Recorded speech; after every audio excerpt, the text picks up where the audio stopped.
예수께서 그곳을 떠나 지나가시다가 마테라 하는 사람이 세관에 앉아 있는 것을 보시고 이르시되 나를 따르라 하시니 일어나 따르니라.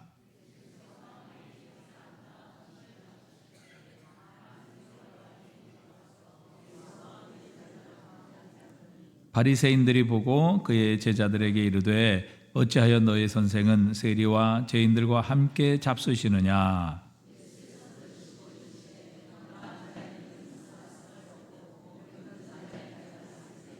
함께 읽습니다. 너희는 가서 내가 긍휼을 원하고 제사를 원하지 아니하노라 하신 뜻이 무엇인지 배우라. 나는 의인을 부르러 온 것이 아니요 죄인을 부르러 왔노라 하시니라. 아멘. 주님을 만난 인생이라는 제목으로 우리 정다은 목사님 나오셔서 말씀 전하실 때 큰 은혜 받으시기를 바랍니다. 여러분은 예수 그리스도를 우리의 구주로 고백하십니까? 네. 믿으십니까? 그렇다면 여러분은 이미 주님을 만난 것입니다. 그러므로 주님을 만나고 새로운 인생을 살아가시는 여러분을 주님의 이름으로 축복합니다. 오늘은 본문에서 주님을 만나고 완전히 다른 삶으로 변한 사람이 있습니다. 그 사람의 이름은 마태입니다. 그의 직업은 세리입니다. 세리는 세금을 징수하는 관리입니다. 당시 유대인의 적이었던 로마 정부는요, 궁핍한 국가 재정을 충당하기 위해 세금 징수를 효율적으로 관리하고자 독점 판매권 제도를 마련하게 되는데, 이 중 세리가 이제 두 가지로 유형으로 나뉘었다고 합니다. 일반 세금을 걷어들이는 갑바이라 불리는 자와 세관에서 통관세와 통행세를 징수하는 목회사라 불리는 세리로 구분되었다고 합니다. 근데 그 중에서도 통관세를 징수하는 세리가 더 악랄하기 그지없는 세리였다고 합니다. 바로 오늘 본문에 등장한 마태가 통관세를 징수하는 세리에 속하는 사람이었음을 오늘 본문의 9절에서 말씀하여 주고 있습니다. 오늘 본문의 11절을 살펴보면 세리의 직업이 가지고 있는 그 시대 또한 특징도 알 수 있습니다. 11절입니다. 바리새인들이 보고 그의 제자들에게 이르되 어찌하여 너희 선생은 세리와 죄인들과 함께 잡수시느냐라고 말합니다. 여기서 NLT 영어 성경은 이 세리와 죄인들을 이라는 말에 scum이라는 단어를 사용합니다. 이 단어에는 이제 쓰레기라는 의미를 담고 있습니다. 이 단어가 의미하는 것이 바로 무가치한 것, 그리고 경멸스러운 사람 또는 집단의 사람들을 의미하고 있는 것이죠. 그 당시 유대인들은 로마의 앞잡이와 같았던 세리라는 직업을 바로 인간 쓰레기로 분류하여 불렀다는 것이죠. 그러면 도대체 왜 이렇게 불렀을까요? 신약 시대의 세리들은 정해진 세금 이상의 세를 부과하여 받기도 하였는데, 마태는 바로 로마의 침입자들을 위해서 세금을 엄하게 거두어 들였던 사람이었기 때문입니다. 또한 세리들은 사람들의 돈을 약탈했을 뿐만 아니라 압제자의 하수인처럼 압제자들을 위해 일했기 때문에 반역자 또는 변절자로 낙인 찍힐 정도로였습니다. 그래서 유대인들은 그들을 죄인들, 창기들, 이교도들과 같은 부류로 취급하기도 하였습니다.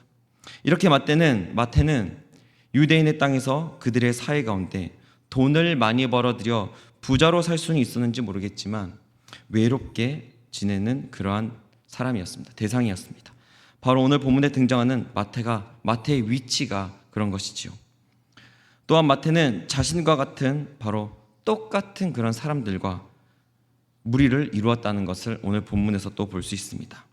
10절에서 그 내용이 드러나고 있습니다.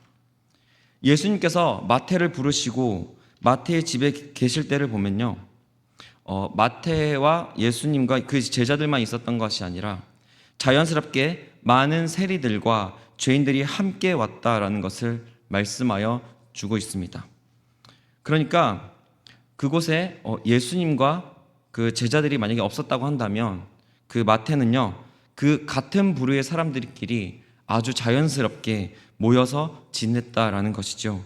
이렇게 마태는요, 어쩌면 예수님이 불러주시기 이전까지 그는 영원히 그 공동체에서 빠져나오지 못하고 그 공동체의 세상에서만 살아갔을 것이라는 것을 보게 됩니다. 그 누구도 그들과 가까이 하려고 하지 않았기 때문에 그들은 그들끼리만 살아갔을 것이라는 것을 또한 11절에서 또 알게 됩니다. 그들을 가까이 하게 된다면 어떻게 되는 것입니까? 바로 조롱거리가 된다는 것이 분명하게 드러나고 있습니다. 어째서 너희 선생님은 세리들과 죄인들과 함께 어울려 먹느냐라고 바리새인들이 바로 간사하고 교활한 방법으로 예수님을 조롱하고 있습니다. 이 조롱하는 방법은 바리새인들은 이 조롱할 때 많이 쓰는 방법으로 이런 방법들을 사용했다고 합니다. 제자들이 잘못했을 때는 선생에게 고발하며 선생이 잘못했을 때는 제자들에게 그 선생을 고발하는 방법으로 바로 간사하고 교활하게 조롱하였다고 합니다. 그러니까 지금 그 예수님마저도 바리새인들의 조롱거리가 된 사건을 통해 그 누구도 그들과 가까이 하려고 하지 않았을 것이다라는 것이 분명하게 우리가 알 수 있습니다. 그들과 가까이 하는 모든 자들은 조롱받을 것이 뻔할 것이기에 때문에 굳이 자신들이 필요로 하지 않았던 사람들을 가까이 할 필요가 없었다라는 것이죠. 그 누구도 마태를 찾아가서 손을 내밀 수 있는 사람은 아무도 없었다라는 것을 우리가 알게 됩니다. 그런데 여러분, 예수님께서는 자신이 조롱받을 것을 다 알고 계셨습니다. 그럼에도 불구하고 예수님께서는 죄인의 삶을 살았던 그 마태를 지명하여 불러주신 것이죠. 사랑하는 여러분, 마태를 만나주시는 그 예수님을 잠시 살펴보면 하나님께서는 우리의 상황과 우리의 조건을 보고 우리를 만나주실 것인가 아닐 것인가, 찾아와 주실 것인가 아닐 것인가 하는 분이 아니심을 오늘 본문의 사건을 통해 우리가 깨닫게 됩니다. 우리의 모습은 어떻습니까? 우리는 항상 사람을 고를 때 내가 필요한 사람인지 필요하지 않은 사람인지를 보게 됩니다. 우리는 당장 배우자를 고를 때에도 사람을 판단하고 우리는 나에게 필요한 사람인지 아닌지를 바라보게 됩니다. 그렇게 사람의 조건과 상황을 보고 사람을 선택합니다. 나에게 필요 없다라고 여겨지면 그들과 가까이 할 필요가 없는 것이지요. 오히려 내게 욕될 것이라고 생각하면 어떻습니까? 멀리하거나 함께 하려고 하지 않는 우리의 모습일 것입니다. 그러나 예수님께서는 전혀 무가치하게 여겨졌던 마태를 하나님이신 자신이 조롱받으면서까지 찾아가 부르셨습니다. 나를 따르라 라고 말씀하셨습니다. 그리고 제자 삼아 주셨습니다. 이제는 마태는 현대를 살아가는 우리에게서 봤을 때는 성경의 역사에 한 획을 그은 놀라운 주제로 쓰임받는 예수 그리스도의 사람이 된 것입니다. 오늘 본문의 13절에 이 은혜의 하나님에 대한 핵심이 나옵니다. 이렇게 말씀합니다. 내가 긍휼을 원하노라. 바로 하나님께서는 긍휼을 원하시는 주님이시라는 바로 그의 마음을 깊이 알게 됩니다. 날마다 우리에게 긍휼을 베푸시기를 원하시는 주님이시라는 것을 우리도 반드시 기억해야 할 것입니다. 오늘도 지금도 여러분 가운데 하나님께서는 여러분에게 긍휼을 베푸기를 원하고 계십니다. 이것이 하나님께서 우리에게 주시는 놀라운 은혜라는 것을 다시 한번 기억하십시다.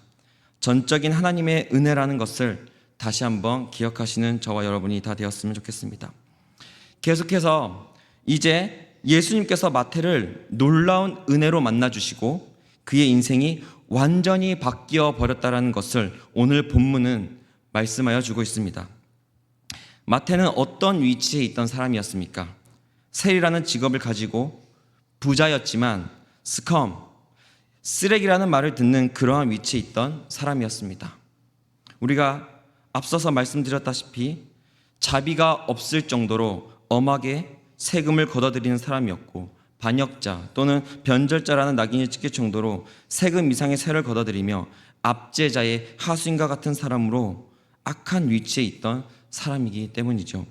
그러나 오늘 본문의 10절을 보면 마태가 예수님께서 한 번 불러주셨을 뿐인데 마태가 즉시 일어나 예수님을 따랐다라고 기록하고 있습니다. 이 마태에 대한 기사가 오늘 본문에 너무나도 간결하게 나타나고 있기 때문에 어떻게 바로 예수님이 불러주셨을 때 따랐는지에 대한 것은 우리가 잘 모릅니다. 그러나 학자들의 견해 중에는 마태가 즉시 일어나 예수님을 따를 수 있었던 이유가 이미 그는 안디바의 관할인 가버나움에 있던 자신의 세금 사무소에서 들어가고 나가는 물건들을 통제하면서 그는 가버나움 지역에 예수님의 가르침을 들었을 것이다. 그리고 예수님의 기적을 보았을 것이기 때문이다. 그리고 자신이 하고 있는 일이 죄임을 깨달아 그는 그 마음의 준비가 이미 되어 있을 것이다 라는 견해가 있습니다. 어쨌든 확실한 것은 무엇입니까? 마태가 예수님께서 부르시자마자 즉시 일어나 예수님을 따랐다는 것은 오늘 본문에서 확실히 드러나고 있습니다. 그뿐만 아니라 돈을 벌기 위해서는 사람의 돈을 약탈할 정도로 세금을 걷어들였던 그였지만 지금 마태는 예수님께 자신의 돈을 아낌없이 사용하여 잔치를 베풀고 있음을 오늘 본문에서 발견하게 됩니다. 과거의 마태는 자신의 인생에서 자신을 위해서라면 자신은 조롱거리가 되었다고 하더라도요, 세상에 있는 것들이 전부였던 삶을 살아갔던 사람이었습니다. 세상의 기준을 두고 살아갔던 사람이었어요. 자신의 인생의 최종 목적이 무엇이었습니까? 물질이었던 것이죠. 근데 지금 마태는 자신이 가지고 있던 최고의 최종 목적인 물질을 내려놓고 있는 것입니다. 그는 어쩌면 가버나움에서 예수님의 말씀을 듣고 지식으로만 알고 있었던 예수님을 지금 그 예수님을 직접 만난 것입니다. 예수님이 그를 찾아와 만나주신 것이지요. 그의 삶에는 엄청난 변화가 일어나게 되었습니다. 그냥 돈이 많으니까 잔치를 베푸는 그러한 사소한 정도가 아닙니다. 자신의 삶에서 최고의 목적이 자신과 돈이 아니라 오직 살아계신 예수님, 바로 그를 위해 사는 것, 그리고 그의 제자가 되는 삶으로 완전히 변화한 것입니다. 사랑하는 여러분, 오늘 말씀의 제목이 주님을 만난 인생이라는 제목으로 말씀을 시작했습니다. 우리가 주님을 만난 인생이라는 것은 무엇입니까? 오늘 본문에서 등장했던 마태의 행동을 통하여 우리는 다시 한번 깨달을 수 있습니다. 바로 주님을 만난 인생이라는 것은요, 주님의 은혜를 받은 인생이라는 것은 바로 우리의 삶 속에 그 열매가 맺어가는 삶으로 드러나는 것입니다. 어쩌면 우리의 모습이 가버나움에서 전해 들었던 예수님의 말씀과 기적이 마치 마태가 지식으로만 하나님을 알고 있었던 것처럼 어쩌면 우리도 아직 예수님을 만나기 전에 우리의 모습인지도 모르겠습니다. 세상은 어떻습니까? 세상은 우리 기독교와 다릅니다. 세상은 우리에게 공덕을 쌓으면 좋은 일이 일어날 것이라고 말합니다. 그러나 주님을 만난 인생이라는 것은요, 반대입니다. 좋은 소식, 바로 하나님의 은혜가 우리에게 전달되었습니다.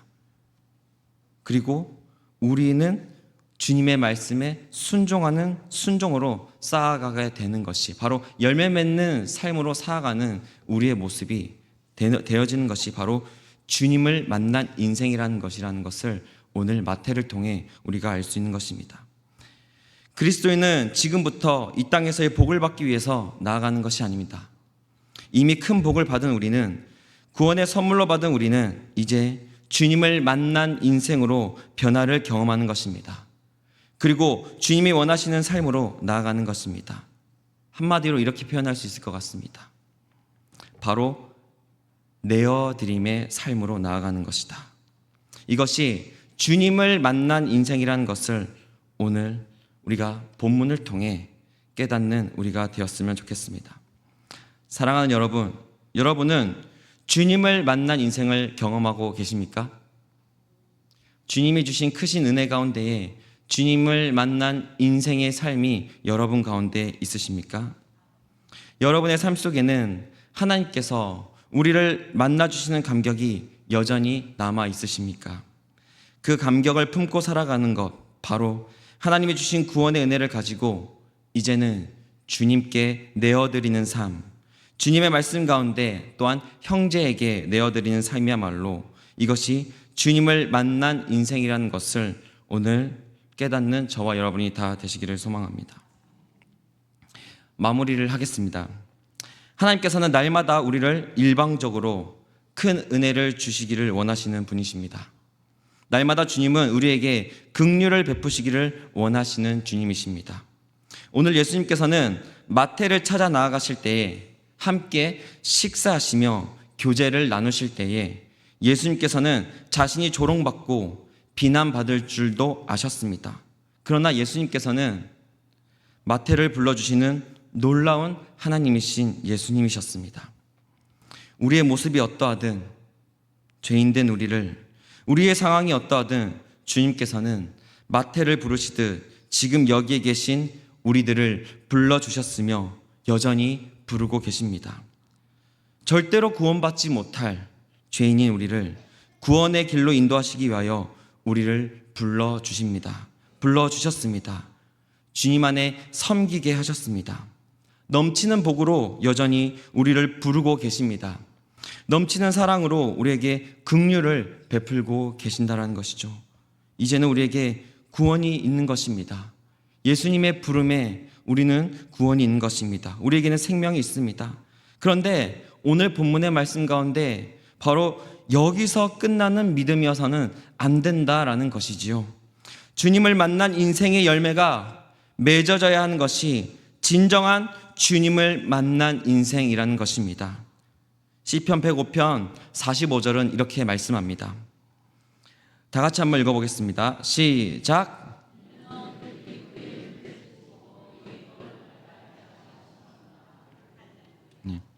바로 여호와께서 이스라엘에게 출애굽과 가나안 정복 등의 은혜를 베푸신 목적에 대하여 밝히고 있습니다.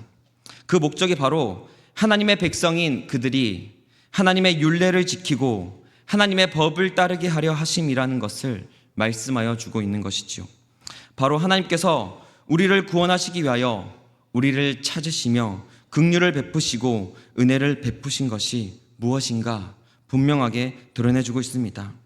하나님의 구원의 은혜를 받은 우리는, 하나님께서 베푸시는 긍휼을 받은 우리는 이제는 어떻게 살아가야겠습니까? 주님을 만난 인생 가운데 그의 말씀에 순종하는 삶의 열매를, 하나님이 그것을 원하시기에 우리는 그 열매를 맺어가는 삶으로 살아가야 할 것입니다. 우리가 그것을 기억함으로 나아가십시다. 오늘 본문 가운데 마태는 예수님이 만나주시고 어떻게 되었죠? 구원의 은혜를 받은 마태는 그의 인생 가운데 아무도 자신을 찾지 않았기에 똑같은 무림 가운데 죄 가운데 빠져나오지 못하고 있었던 마태는 예수님께서 만나주시고 어떻게 되었습니까? 완전히 변했습니다. 완전히 변화했습니다. 지식으로만 알고 있었던 그 예수님을 이제는 진정으로 예수님을 만나고 예수님의 말씀에 순종하여 예수님을 따라 나아가는 사람이 되었습니다. 자신이 가장 중요하게 여기고 있었고 인생의 전부였던 것을 이제는 내어드리면서까지 잔치를 베푸는 그런 사람이 되었습니다. 마태는 주님을 만난 인생을 삶을 살아 나아가는 진정한 예수님의 제자가 되어진 것입니다. 사랑하는 여러분, 우리의 삶을 되돌아보았으면 좋겠습니다. 우리는 주님을 만난 인생으로의 삶을 나아가고 계십니까? 우리는 밖에 나가서 혹시 이런 이야기 들어보셨는지 모르겠습니다. 역시 예수 믿는 사람은 다르네. 이런 말을 들어보신 적이 있는지 모르겠습니다. 우리가 삶의 그런 터전 속에서 우리가 예수 그리스도의 향기가 그 믿지 않는 사람들로 하여금 퍼져나가고 있으십니까? 혹시 이런 말은 또 들어보셨습니까? 예수쟁이다. 이 사람은 예수쟁이네 라는 말을 들어본 적은 있으십니까? 혹시 세상에 나아가 식탁에 앉아서 기도하는 것조차도 제대로 하고 있지 아니하는 우리의 모습은 아닌지 돌아보기를 소망합니다. 우리는 우리가 진정으로 주님을 만난 인생으로의 삶을 살아가고 있는지를 우리는 날마다 돌아보시는 저와 여러분이 다 되기를 부탁드립니다. 만약에 우리의 은혜를 받은 인생 가운데 나 자신을 돌아보았을 때에 주님을 만난 인생으로서의 삶을 주님께 순종함으로 나아가고 있는 우리의 모습을 발견하였다. 그러면요, 여러분 자신을 칭찬하십시오. 정말 잘하시는 것입니다. 앞으로도 주님의 은혜를 구하시며 주님께 순종하기를 더 애쓰는 그런 분이 되시기를 소망합니다. 혹여나 우리의 삶을 돌아보았을 때 주님을 만난 인생으로의 삶의 열매가 보이지 않는 것 같다라고 여겨주시면요, 앞으로의 삶 속에서 은혜를 받은 자의 열매를, 바로 주님을 만난 인생으로의 삶의 열매가 맺어지기를 소망하시는 저와 여러분이 다 되시기를 바랍니다. 순종의 삶으로 나아가시며 겸손한 삶으로 나아가시는 저와 여러분이 다 되시기를 소망합니다. 주님께서 주시는 은혜와 그 생명의 삶, 진정한 주님 안의 복을 누리기를 소망하시는 저와 여러분이 다 되시기를 주님의 이름으로 축복합니다.